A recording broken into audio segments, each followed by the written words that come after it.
Akala ko si Reka ay sunog lang ng sunog. Yun pala, may pasabog na backstory. Una, si Reka ay descendant ng ninja clan. As in, legit ninja with matching headband at smoke bomb. Hindi costume lang besh.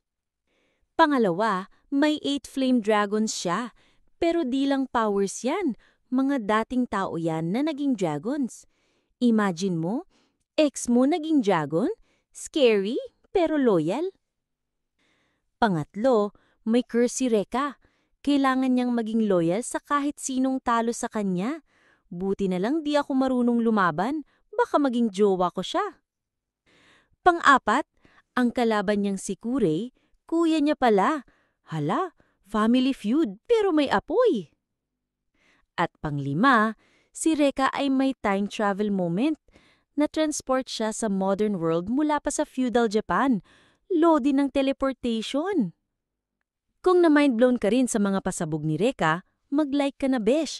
At kung gusto mo pa ng throwback anime facts, subscribe ka na para sa mas maraming anime chika na mainit pa sa apoy ni Reka.